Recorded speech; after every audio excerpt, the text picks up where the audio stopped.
is Jared Busby, and right now I'm currently on stage. This is where my journey began. My journey began as an actor. I remember being little and acting in church plays that we did. We had so much fun doing those. It wasn't even like really big things that we did, but it was just the small things and stuff like that. I have to say that when I first got to North Shore and I actually started doing plays, it was really a game changer for me because I thought I knew everything. Well, not know everything, but came in knowing how to act because of me being in plays for so long. But it really wasn't what I thought it was.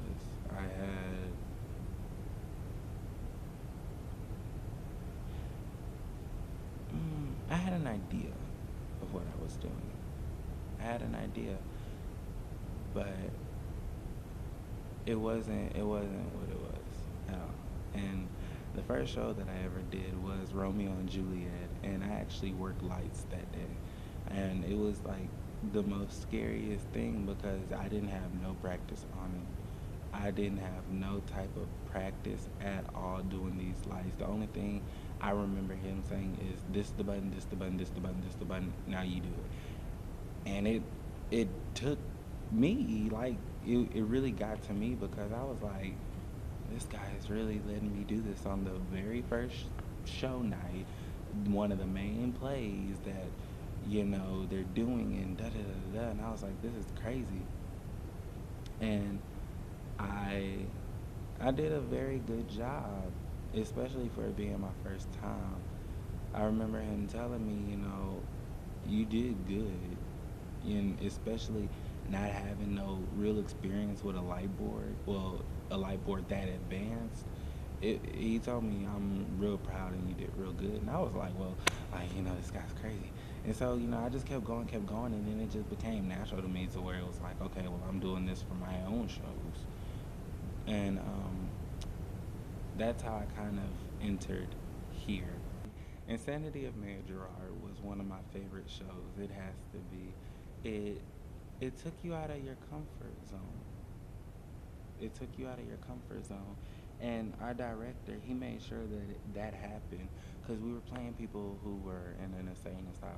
We put on all the makeup and the metallic and the clothes. It was like, oh my gosh, like we were just in the dressing room laughing like, oh my gosh, we look so scary. Like I was scared of myself when I saw myself. I was like, dang, like this is some crazy stuff. I just remember taking some photos and we did like a little mini video thing, and it was one of my friends actually did it with the pictures we took, and it was just so funny because it was towards like the progression of the show from practice and rehearsal pictures and show days and stuff like that. It was just crazy.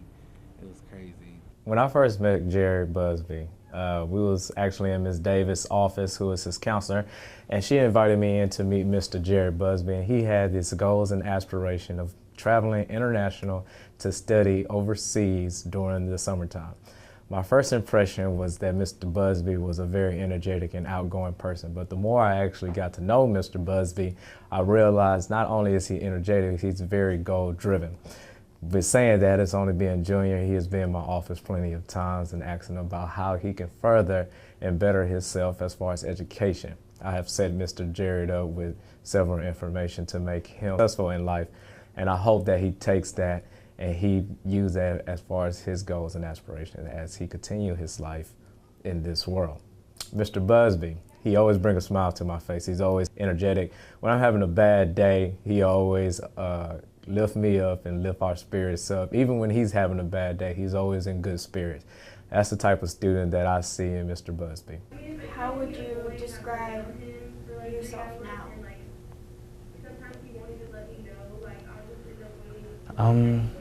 Describing myself now, I would actually putting the pieces back together to everything is where I am right now. Yeah, I mean, I'm still me, still flawless. You knew. But, you know, just trying to, instead of cope with it, to actually deal with the situations that I have and trying to push through it and don't let that define who I am or break who I am and who I want to be in my future. Very great privilege to have met Jared.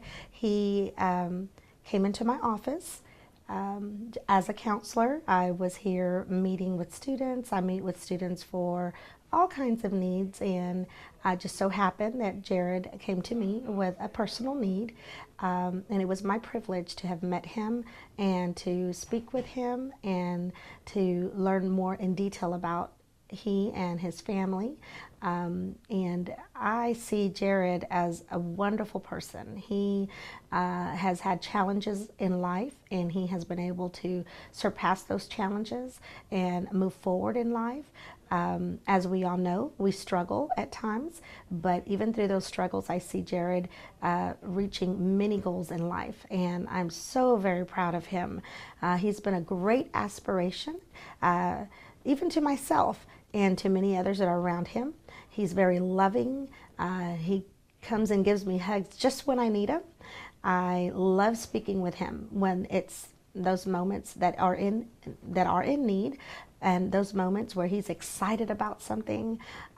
He's done so many great things, shown to be a great leader, social person, and he is involved in many activities.